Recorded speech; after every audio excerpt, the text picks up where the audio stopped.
स्वागत है आपका medical officers Rajasthan YouTube channel पर। तो आज हमारे पास बेसिक ऑब्स्टेट्रिक्स पर कुछ बहुत ही संक्षिप्त और कह सकते हैं काम के नोट्स हैं। हमारा मकसद सिर्फ इन फैक्ट्स को दोहराना नहीं है, बल्कि इनके पीछे छिपे क्यों और कैसे को समझना है, ताकि ये जानकारी क्लिनिकल प्रैक्टिस में वाकई काम आए। चलिए नोट्स की गहराई में उतरते हैं। बिल्कुल, ये वो बुनियादी बातें हैं जो हर मैटरनल केयर की नींव होती हैं। अक्सर हम इन्हें रट तो लेते हैं, लेकिन जब हम इनके पीछे की वजह को समझते हैं तो हमारा डायग्नोसिस और मैनेजमेंट का तरीका ही बदल जाता है। हर छोटा सा तथ्य एक बड़ी तस्वीर का हिस्सा है। ठीक है, तो चलिए इसे खोलकर समझते हैं। सबसे पहला और शायद सबसे जरूरी सवाल, ईडीडी यानी ड्यू डेट, इसे कैसे पता करें? नोट्स में तो सबसे ऊपर नेजलेस फॉर्मूला दिया है, एलएमपी में 9 महीने और 7 दिन जोड़ना। हाँ, ये तो स्टैंडर्ड तरीका है। बिल्कुल, ये तो मतलब टेक्स्ट बुक की पहली लाइन है। लेकिन असल दुनिया में चीजें इतनी सीधी कहाँ होती हैं? बिल्कुल नहीं। निगिल्स फॉर्मूला इस अजम्पशन पर काम करता है कि महिला की साइकिल 28 दिन की है और ओव्यूलेशन 14वें दिन हुआ है। लेकिन ये हमेशा सच नहीं होता। सही बात है। इसीलिए ये एक अच्छा स्टार्टिंग पॉइंट है, लेकिन हमें इसके आगे भी सोचना पड़ता है, स्पेशली आज के समय में। और यहीं पर आईवीएफ प्रेगनेंसीज का जिक्र आता है। नोट्स में इसके लिए अलग कैलकुलेशन दी गई है। एक है ओसाइट रिट्रीवल के आधार पर और दूसरा एम्ब्रियो ट्रांसफर के आधार पर। मुझे ये बताइए, इन दोनों के लिए गणित अलग-अलग क्यों है? हम असल में किस चीज को कैलकुलेट करने की कोशिश कर रहे हैं? बहुत अच्छा सवाल है। असल में हम हमेशा एक हाइपोथेटिकल एलएमपी यानी एक काल्पनिक लास्ट मेंस्ट्रुअल पीरियड को रिवर्स इंजीनियर करने की कोशिश कर रहे हैं, अच्छा। ताकि हम स्टैंडर्ड फॉर्मूला इस्तेमाल कर सकें। ओसाइट रिट्रीवल के दिन को हम ओव्यूलेशन का दिन मान सकते हैं, जो एक नॉर्मल साइकिल में करीब 14वें दिन होता है। ओके। तो रिट्रीवल की तारीख से 13 दिन पहले की डेट को हम एलएमपी मान लेते हैं। अच्छा, तो oocyte रिट्रीवल को डे 14 मानकर हम डे 1 पर पहुंच रहे हैं। और एम्ब्रियो ट्रांसफर का क्या लॉजिक है? एम्ब्रियो ट्रांसफर में हमें एम्ब्रियो की उम्र पहले से पता होती है। हाँ। मान लीजिए 3 दिन पुराना एम्ब्रियो ट्रांसफर किया गया है, तो हम ट्रांसफर की तारीख से 3 दिन घटाते हैं, जिससे हमें ओव्यूलेशन का दिन मिल जाता है। ठीक है। फिर उसमें से 14 दिन और घटाते हैं फॉलिकुलर फेज के लिए।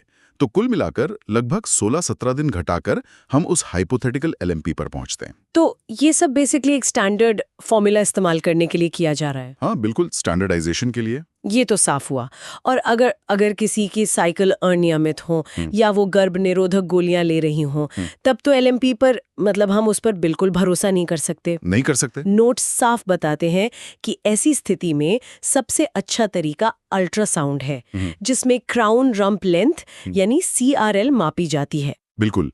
और यहाँ एक बहुत ज़रूरी बात पर जोर दिया गया है कि ये तरीका सिर्फ पहले ट्राइमेस्टर में ही सबसे सटीक होता है। हाँ। इसे द अर्लियर द बेटर का क्लासिक केस समझिए।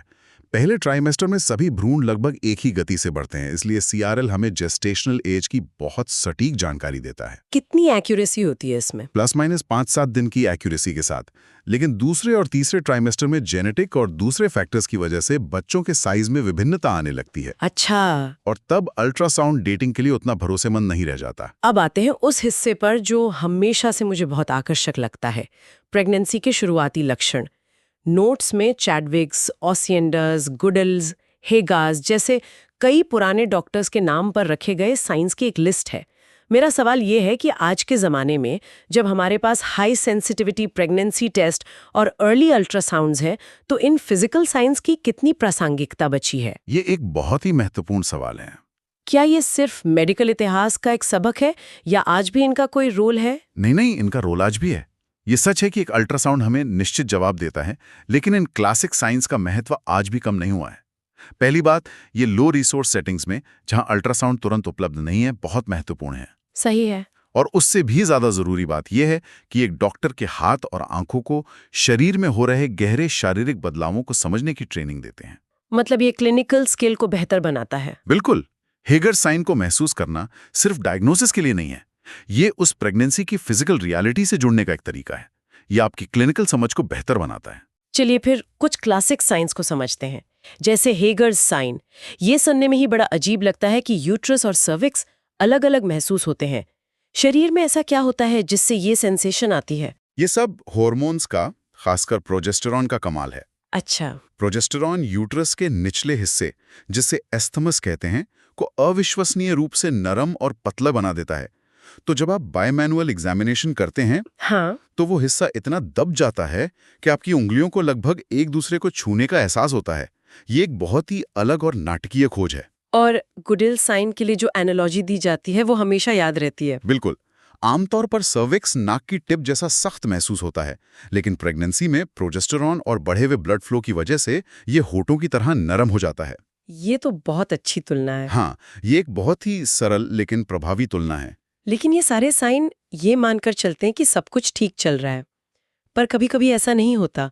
नोट्स में अर्ली प्रेगनेंसी फेलियर के बारे में भी बताया गया है और इसमें कुछ बहुत सटीक कट ऑफ वैल्यूज दी गई हैं। हाँ, और ये वैल्यूज डायग्नोसिस में किसी भी तरह के संदेह को खत्म करने के लिए बहुत जरूरी हैं।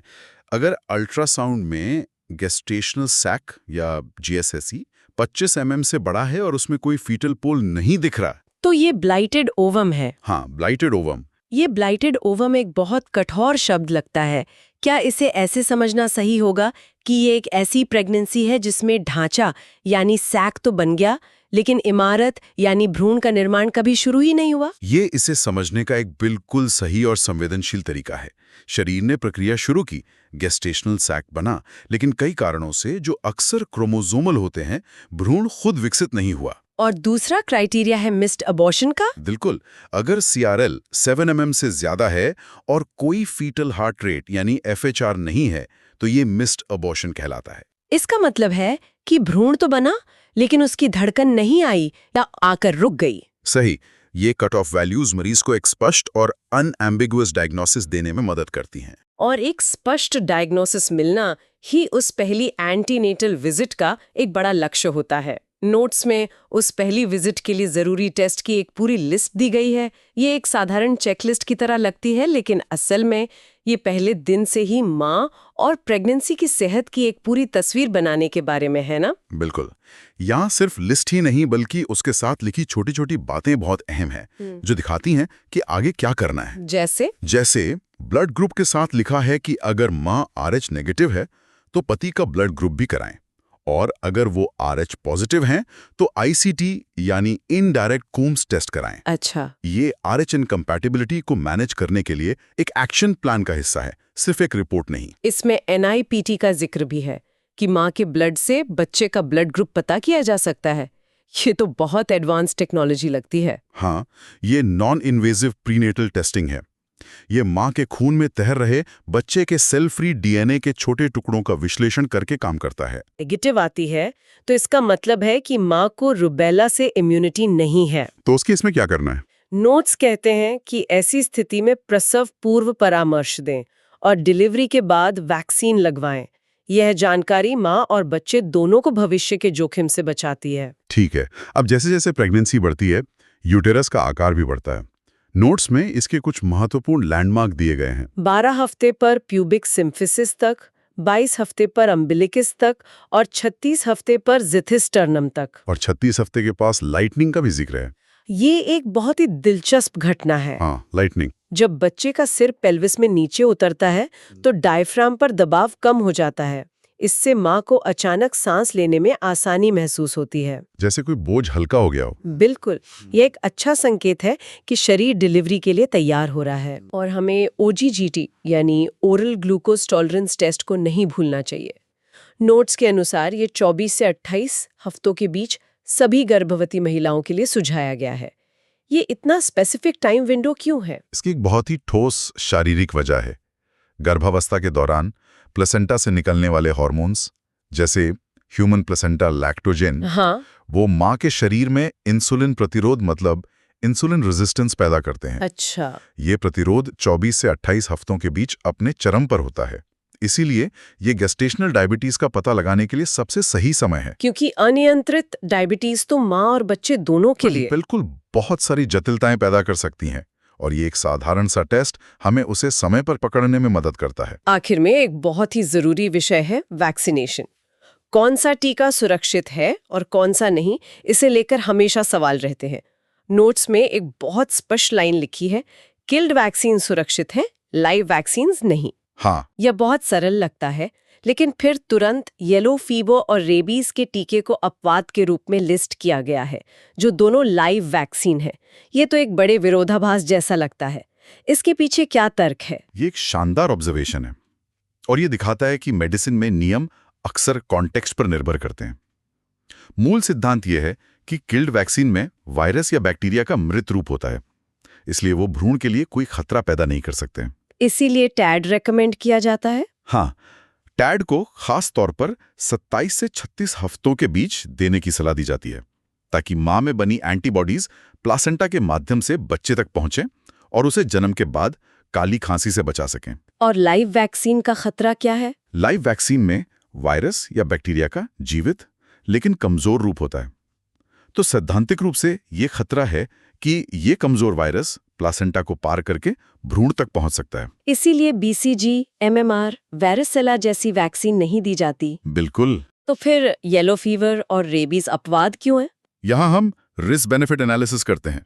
येलो फीवर और रेबीज दोनों ही लगभग 100% जानलेवा बीमारियां हैं। सही बात है। अगर किसी गर्भवती महिला को इनके संक्रमण का खतरा बहुत ज्यादा है, जैसे किसी ऐसे इलाके की यात्रा जहां येलो फीवर फैला हो या किसी संदिग्ध जानवर ने काट लिया हो, तो बीमारी से होने वाला निश्चित खतरा टीके से होने वाले सैद्धांतिक खतरे से कहीं ज्यादा है। तो उस स्थिति में मां की जान बचाना प्राथमिकता है। बिल्कुल, मां की जान बचाना पहली प्राथमिकता है। तो यह कोई काला सफेद नियम नहीं है, बल्कि यह हर मरीज के लिए एक व्यक्तिगत जोखिम मूल्यांकन है। तो इन सब का क्या मतलब है?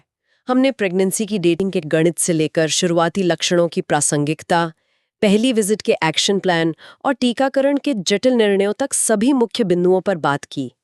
ये नोट्स वाकई एक बेहतरीन क्विक रेफरेंस गाइड की तरह है, जो हमें सतह के नीचे देखने के लिए प्रेरित करते हैं। बिल्कुल, ये सिर्फ परीक्षा के लिए तथ्य नहीं है, बल्कि ये वो जीवन रक्षक जांचें और अवलोकन हैं जो स्वस्थ मां और स्वस्थ बच्चे की नींव रखते हैं।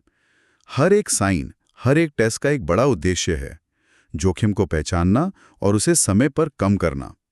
ये प्रोएक्टिव केयर का एक बेहतरीन उदाहरण है और ये हमें एक विचारणीय प्रश्न पर छोड़ जाता है।